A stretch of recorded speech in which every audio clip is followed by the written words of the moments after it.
નમસ્કાર વિદ્યાર્થીની બહેનો, વર્તમાન પરિસ્થિતિને ધ્યાનમાં રાખી અને આપણે ફરી રિવિઝન કરવા જઈ રહ્યા છે ત્યારે પ્રકરણ પહેલું કે જે સંચાલનનું સ્વરૂપ અને મહત્વ, આ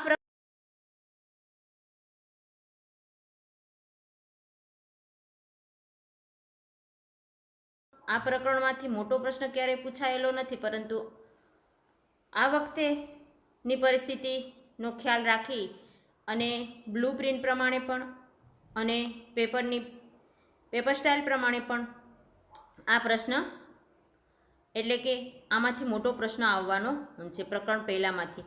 તો પહેલા પ્રકરણથી જ આપણે રિવિઝનની પણ શરૂઆત કરીએ અને ખ્યાલ રહે કે સંચાલનનું સ્વરૂપ અને મહત્ત્વ શા માટે રહેલું છે.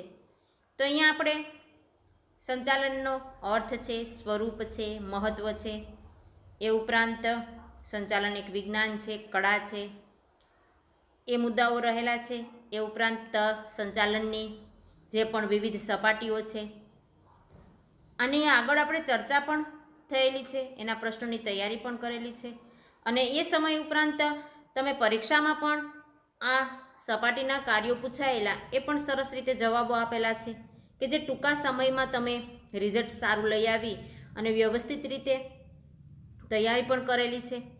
પરંતુ ફરી આ પાઠમાં જે શું થયેલું છે તો કે વ્યવસ્થિત રીતે તમે કઈ રીતે લખી શકો, વ્યવસ્થિત રીતે પ્રશ્નની શરૂઆત કઈ રીતે કરી શકો, એ માટે થઈ અને આપણે અહીંયા પ્રકરણ પહેલાંથી જ શરૂઆત કરીએ કે જે શું થયેલું છે તો કે એ સંચાલનનું સ્વરૂપ કેવું છે તો એ પ્રશ્ન પણ તમને રહે છે, મહત્ત્વ પણ તમને પૂછાય છે, એ ઉપરાંત સપાટીઓ પૂછાય અને સપાટીઓની સાથે સાથે એના કાર્યો કઈ રીતે રહેલા છે એ બાબતોની પણ સ્પષ્ટતા રહેલી છે. તો અહીંયા પ્રકરણ પહેલામાં પ્રસ્તાવનામાં કહી શકાય કે સંચાલનની શરૂઆત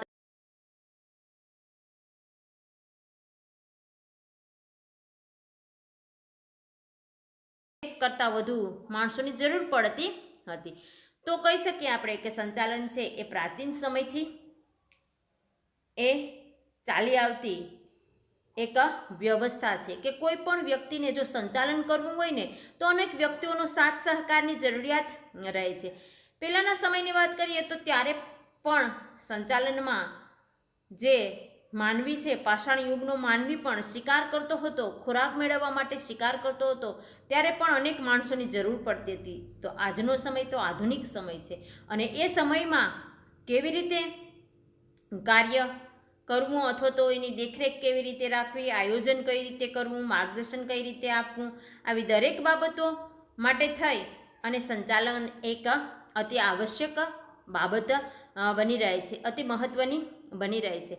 તો આ પ્રક્રિયા એટલે સંચાલન કે કોઈ પણ કાર્ય માટે આયોજનપૂર્વક માર્ગદર્શન આપવું, સંકલન કરવું અને દેખરેખ કરવાની જે પણ પ્રક્રિયાને આપણે સંચાલન તરીકે ઓળખી શકીએ છીએ. માનવી જ્યારથી પોતાની મર્યાદાઓ જાણી અને મર્યાદાઓનો ખ્યાલ રાખી પોતાનું ધ્યેય સિદ્ધ કરવા અન્ય વ્યક્તિઓ સાથે સહકારથી કામ કરવાનું શરૂ કર્યું ત્યારથી સંચાલન આવશ્યક બન્યું છે. અને માનવીએ જ્યારથી શું થયેલું છે તો કે પોતાની મર્યાદા, એક વ્યક્તિ છે એ શું કરી શકે છે તો કે માત્ર ને માત્ર એક જગ્યાએ કામ કરી શકે છે. તો માનવીય મર્યાદાઓના કારણે એને ખ્યાલ રહેલો છે કે ધ્યેય સુધી અન્ય વ્યક્તિના સહકાર વગર પહોંચી શકાતું નથી. ત્યારથી જ શું થયેલું છે તો કે સંચાલનની જરૂરિયાત ઉદ્ભવી છે. માનવી પોતાની મર્યાદા સાધનોમાંથી વધુને વધુ સંતોષ મેળવવાનો પ્રયત્ન કરે છે. તો જે એની આગળ રહેલા સાધનો છે એમાંથી એ શું કરી શકે છે તો કે માનવી વધારે વધારે મહેનત કરી અને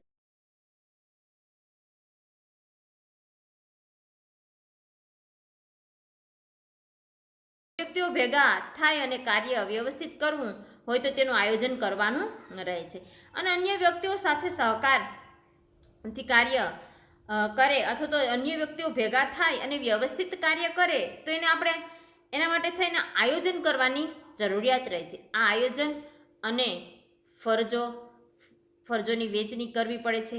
જરૂર પડે ત્યાં તેમને દોરવણી આપનાર કોઈ વ્યક્તિ જોઈએ અને બધા જ વ્યક્તિઓ નક્કી કર્યા મુજબ કામ કરે છે કે નહીં તે જોવું અંકુશની જરૂરિયાત રહે છે. તો એ માટે થઈ અને મેં તમને આગળ પણ એ વિશેની માહિતી આપેલી હતી કે માત્ર પહેલાં તો આપણે એક શબ્દને સમજશું, શબ્દ દ્વારા એ શબ્દ અને સાથે સાથે એ શું થશે તો કે એની સમજણ એક પેરેગ્રાફ દ્વારા મળશે. એ પેરેગ્રાફમાંથી એની સમજૂતી પ્રાપ્ત થયા પછી એના પ્રકરણો આખા રહેલા છે કે આયોજન કોને કહી શકાય છે, દોરવણી કોને કહી શકાય છે, અંકુશ કોને કહી શકાય છે, કર્મચારી વ્યવસ્થા કયા પ્રકારે રહેલી છે. તો આવા દરેક બાબતો પણ શું થયેલી છે તો કે એક એક ચેપ્ટરમાં આપણે અત્યાર સુધીનો કોર્સ ભણ્યા પછી આપણને ફરી આ સંચાલન સમજીએ અથવા તો સંચાલનનું સ્વરૂપ અને મહત્ત્વ સમજીએ તો ફરી ખ્યાલ આવી શકે કે સંચાલન એટલે શું, અથવા તો સંચાલન એ કોઈ વ્યક્તિ કે જ્યારે આયોજનપૂર્વક દોરવણી આપનાર વ્યક્તિ બધા જ કાર્યો કઈ રીતે કરી શકે એ જોવું અને એ જરૂરી એના માટે થઈ અને અંકુશની પણ જરૂરિયાત રહે છે. આ કાર્યો એટલે જ સંચાલન. યોગ્ય રીતે કામ કરવાથી અથવા તો યોગ્ય રીતે કાર્ય કરવાથી એ દરેક વ્યક્તિને શું થઈ શકે છે તો કે સંચાલનની આવશ્યકતા રહે છે. સંચાલન કઈ રીતે શક્ય બનાવી શકાય છે તો આપણે અહીંયા એ સંચાલન એ ક્યાંથી તો કે પાષાણ યુગથી ચાલુ આવે અને આજના આધુનિક યુગમાં પણ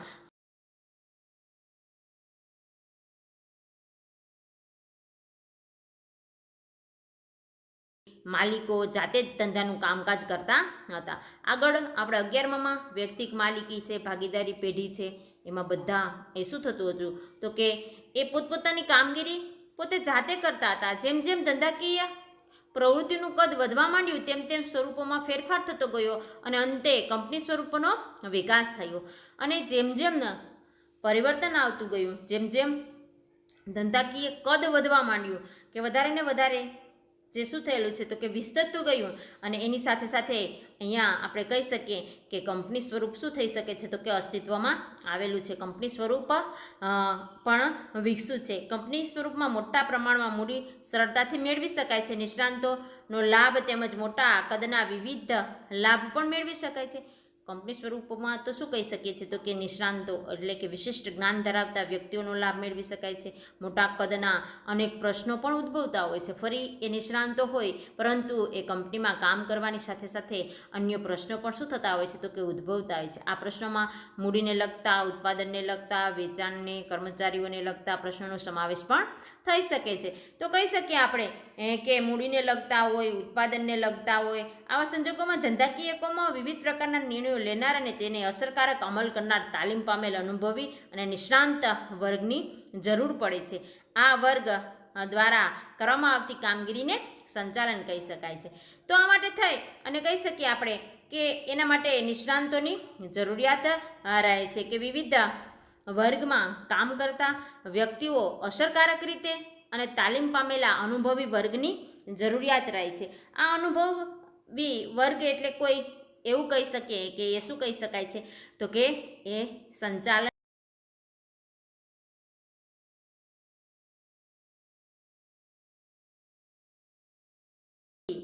એ પોતે કરે છે અને કામગીરીની જરૂરિયાત રહે છે.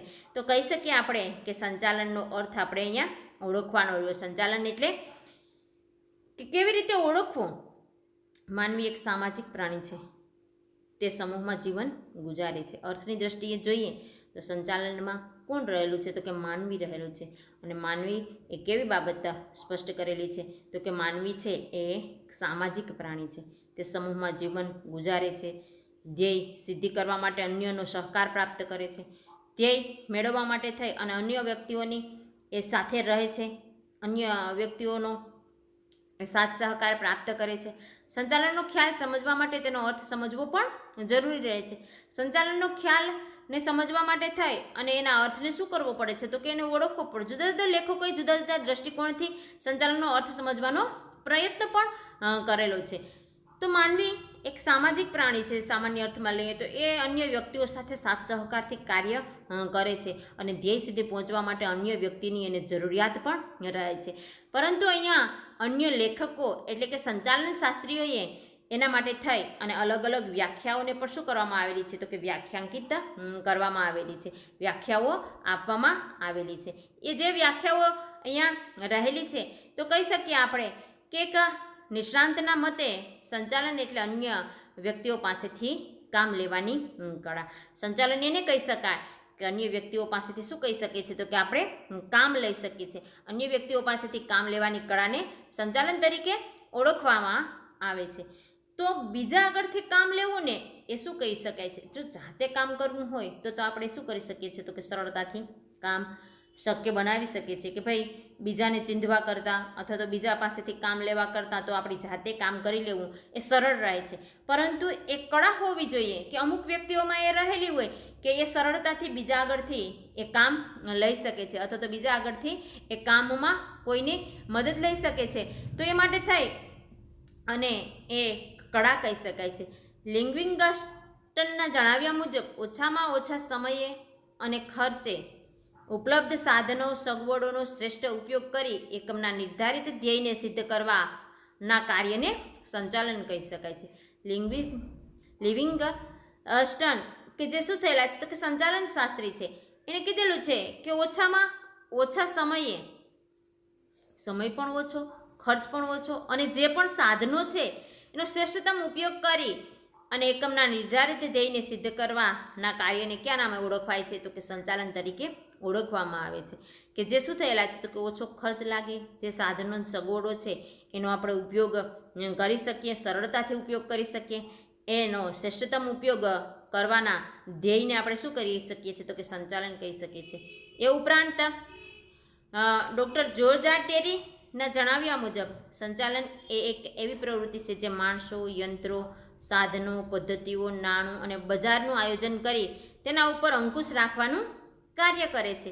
એ ઉપરાંત સંચાલન શાસ્ત્રી જ્યોર્જ આર ટેરીએ પણ પોતાના શબ્દોમાં વર્ણવેલું છે કે માણસો છે, યંત્રો છે, સાધનો છે, પદ્ધતિઓ, નાણું, બજારનું આયોજન કરી તેના ઉપર અંકુશ રાખવાનું કાર્ય કરે છે. સંચાલન એને જ કહી શકાય કે માણસોનું આયોજન કરવું, યંત્રો એટલે કે સાધનો, એ ઉપરાંત પદ્ધતિઓ અપનાવી, કેવા પ્રકારની પદ્ધતિઓ અપનાવી અને કોઈ પણ વ્યક્તિ સરળતાથી એ શું કરી શકે છે, તો કે નાણું મેળવી શકે છે, બજારમાં પોતે માર્કેટમાં છવાઈ જવા માગે છે, એ આયોજન કરી તેના ઉપર અંકુશ રાખવાનું કાર્ય અને આપણે ક્યાં નામે ઓળખીએ છીએ, તો કે એને સંચાલન કહી શકાય છે. તે માનવ પ્રયત્નોને નેતાગીરી, સંકલન, માર્ગદર્શન પૂરું પાડે છે જેથી એકમના ઈચ્છિત ધ્યેયોને હાંસલ કરી શકાય છે. એ ઉપરાંત માનવીય પ્રયત્ન કેવા પ્રકારે, તો કે માનવી પોતાના અનેક પ્રયત્નો દ્વારા એ નેતાગીરી પૂરી પાડે છે અથવા તો પોતે નેતૃત્વ સંભાળે છે અને સંકલન અથવા તો માર્ગદર્શન પૂરું પાડે છે અને એકમના ઈચ્છિત ધ્યેયોને હાંસલ કરી શકે છે. પોતે નેતાગીરી સ્વીકારી અને જે પણ મેળવવા યોગ્ય છે માર્ગદર્શન પૂરું પાડે છે. અન્ય વ્યક્તિઓને જે જરૂરિયાત અનુસાર માર્ગદર્શન પૂરું પાડવાની જરૂરિયાત રહે છે એ વ્યક્તિઓને માર્ગદર્શન પૂરું પાડે છે. આ રીતે એ શું કહી શકીએ છીએ, તો કે એ ઈચ્છિત ધ્યેયો અને એ પૂર્ણ કરે છે, હાંસલ કરી શકે છે. એટલે જ્યોર્જ આર ટેરીના શબ્દોમાં કહી શકીએ આપણે કે એક માણસો છે, યંત્રો છે, પદ્ધતિઓ અપનાવી અને અન્ય વ્યક્તિઓને માર્ગદર્શન પૂરું પાડે છે અને પોતાના ધ્યેય સુધી, ઈચ્છિત ધ્યેયને હાંસલ કરવા માટે થઈ અને પ્રયત્ન કરે છે. તો અહીંયા આગળ આપણે જે વ્યાખ્યાઓને વ્યાખ્યાંકિત કર્યા બાદ જે સંચાલનનું સ્વરૂપ કયા પ્રકારે રહેલું છે ને એ બાબતોને ઓળખવાની છે. કે સંચાલનનું સ્વરૂપમાં આપણને અહીંયા તમને એના જે 8 મુદ્દાઓ દ્વારા 7 મુદ્દાઓ દ્વારા એની સમજૂતી આપવામાં આવેલી છે કે જે શું થયેલા છે, તો કે સ્વરૂપ તરીકે ઓળખવામાં આવેલા છે. અને સ્વરૂપ ઉપરાંત પણ એને ક્યાં નામે ઓળખી શકીએ છીએ, તો કે એને લાક્ષણિકતાઓ પણ કહી શકાય છે. જો તમને લાક્ષણિકતાઓ પૂછી તમને દ્વિધામાં નાખવા માટે થઈ અને લાક્ષણિકતાઓ અથવા તો સ્વરૂપ એટલે કે કોઈ પણ વ્યક્તિને ઓળખવું હોય તો એના આપણે નામ લઈએ એની સાથે સાથે એનું સ્વરૂપ અથવા તેનો ચહેરો આપણને યાદ આવવા માંડે. એ જ રીતે સંચાલનનું સ્વરૂપ અથવા તો સંચાલનની લાક્ષણિકતાઓ પણ તમને અહીંયા આપવામાં આવેલી છે કે જે સર્વવ્યાપી પ્રવૃત્તિ છે, હેતુલક્ષી પ્રવૃત્તિ છે, જૂથ પ્રવૃત્તિ કહી શકાય છે, સતત ચાલતી પ્રવૃત્તિ છે, માનવીય પ્રવૃત્તિ છે, નિર્ણય પ્રક્રિયા છે, વિજ્ઞાન, કળા અને વ્યવસાય તરીકેની બાબતો અહીંયા રહેલી છે. તો આ સંચાલનનું સ્વરૂપને ઓળખવા માટે અહીંયા આપણને લાક્ષણિકતાઓ આપવામાં આવેલી છે કે કહી શકીએ આપણે કે સર્વવ્યાપી સ્વરૂપ રહેલું છે. કે સંચાલન એ સર્વવ્યાપી પ્રવૃત્તિ છે, જ્યાં જ્યાં માનવી સમૂહમાં પોતાના હેતુ સિદ્ધિ માટે કામ કરે છે ત્યાં ત્યાં સંચાલનની જરૂરિયાત રહે છે. એ કહી શકીએ આપણે કે એ પ્રવૃત્તિ કેવી છે, તો કે સર્વવ્યાપી છે. દરેક જગ્યાએ એ સંચાલન એ શું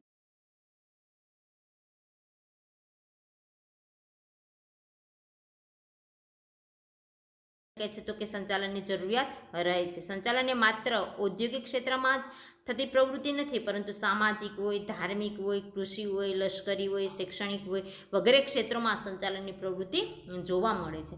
તો કહી શકીએ આપણે કે દરેક ક્ષેત્રમાં સંચાલનની પ્રવૃત્તિ રહેલી છે, કે એમાં સંચાલન કરવું પડે છે, કે જે શું થયેલું છે, તો કે સામાજિક બાબતો હોય, ધાર્મિક બાબતો હોય, કૃષિ ક્ષેત્ર રહેલું હોય, તો એ દરેકમાં સંચાલન આવશ્યક રહે છે. સંચાલન દરેક ક્ષેત્રમાં તમામ એકમોમાં અને એકમના તમામ વિભાગોમાં પણ જો દરેક એકમના જે વિભાગો હોય એવા દરેક વિભાગોમાં પણ સંચાલનની આવશ્યકતા રહેતી જોવા મળે છે. એટલે કહી શકીએ કે કેવી છે, તો કે સર્વવ્યાપી પ્રવૃત્તિ છે. તો એ સર્વવ્યાપી પ્રવૃત્તિ માટે થઈ અને તમને જો પ્રશ્ન પૂછી નાખવામાં આવે તો કે એ કહી શકીએ આપણે કે બધી જ જગ્યાએ જ્યાં જ્યાં માનવી છે ત્યાં સર્વત્ર એની જરૂરિયાત રહે છે. દરેક ક્ષેત્રમાં એની જરૂરિયાતો જોવા મળે છે.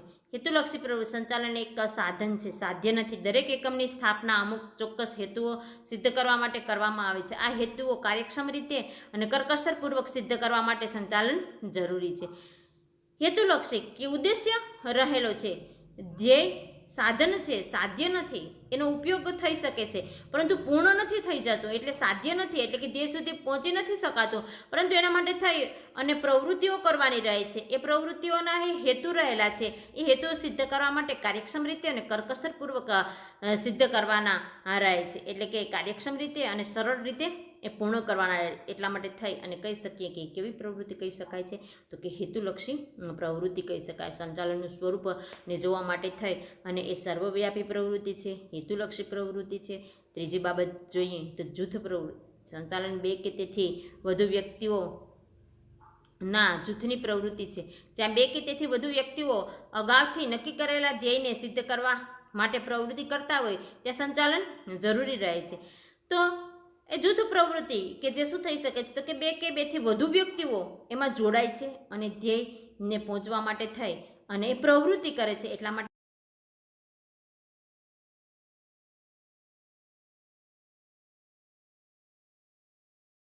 સારી રીતે પહોંચી શકે છે. જે સિદ્ધ હાંસલ કરવાનો છે એ પણ એ હાંસલ કરી શકે છે. એટલા માટે કહી શકીએ કે જૂથ પ્રવૃત્તિ છે. સતત ચાલતી પ્રવૃત્તિ. સંચાલન સતત ચાલતી પ્રવૃત્તિ છે. એકવાર શરૂ કર્યા પછી તેને અટકાવી શકાતી નથી. સંચાલન ધ્યેયલક્ષી છે, પરંતુ ધ્યેય સિદ્ધ થતાં તેની પ્રક્રિયા બંધ થતી નથી. નવા ધ્યેય, નવા લક્ષ્યાંકો સંચાલન દ્વારા સ્થાપિત થાય છે. આમ સંચાલનના ધ્યેય નિર્ધારિત ધ્યેય સિદ્ધ અને પુનઃ ધ્યેય નિર્ધારણનું ચક્ર સતત ચાલતું પણ સતત પ્રવૃત્તિ છે. એક વખત ચાલુ કર્યા પછી એને બંધ કરી દેવાતી પણ નથી. એના માટે સતત ને સતત કાર્ય કરવાનું રહે છે. સંચાલન માં એ મહત્ત્વની બની રહે છે. એના લક્ષ્યાંકો સુધી પહોંચવાનું રહે છે. એ સરળ રીતે સતત ને સતત ચાલતી પ્રવૃત્તિ છે. એના માટે થઈ અને ચક્ર સતત ચાલ્યા કરતું જોવા મળે છે. એ ઉપરાંત જોઈએ તો એ માનવીય પ્રવૃત્તિ છે. સંચાલનની સર્વવ્યાપી હોવા છતાં તે માનવજાતને લગતી પ્રવૃત્તિઓ પૂરતું મર્યાદિત છે. સંચાલનમાં માનવ તત્વનું સ્થાન મહત્વનું છે. માનવ વિના ઉત્પાદનના અન્ય સાધનો નિરર્થક નીવડે છે. માનવીય પ્રવૃત્તિ છે.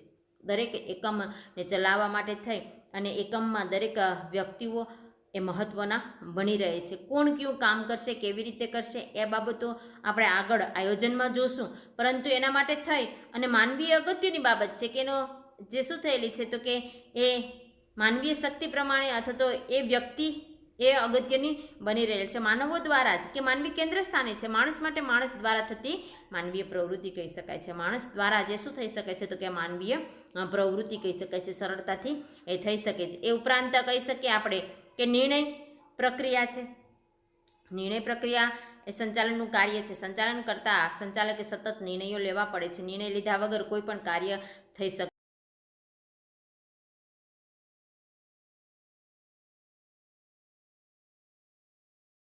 માટે થઈ અને પોતે કયા પ્રકારે નિર્ણય લેવો એ નિર્ણય લીધા વગર કોઈ કામ આગળ પણ વધી શકતું નથી. નિર્ણય લીધા પછી સંચાલક દ્વારા તેનો અમલ થાય તે અંગેની કાર્યવાહી કરવી પડે છે. આમ નિર્ણય પ્રક્રિયા એ સંચાલનનું કાર્ય બની રહે છે. તો નિર્ણય પ્રક્રિયા એ શું થઈ શકે છે? તો કે અતિ અગત્યની બની રહે છે.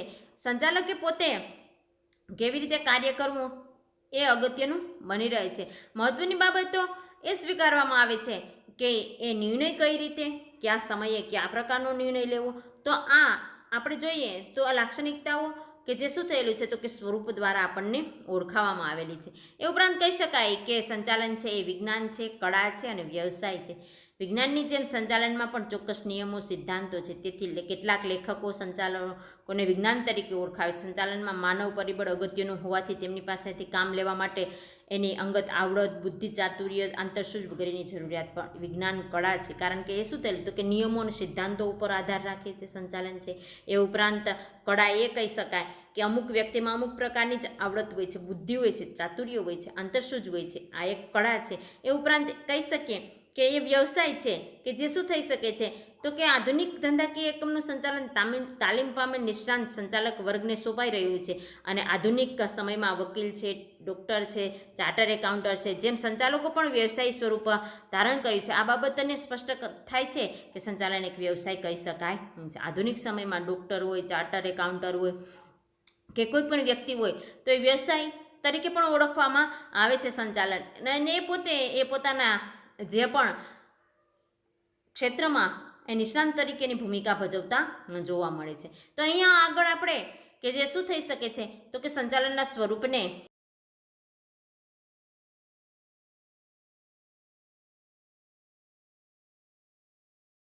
જો તમને પૂછવામાં આવે, 3 માર્કમાં પૂછવામાં આવે તો દરેક મુદ્દાની સમજૂતી આપવાની અને જ પછી પૂર્ણ કરવાનો, તો જ પૂરા 3 માર્ક મળે.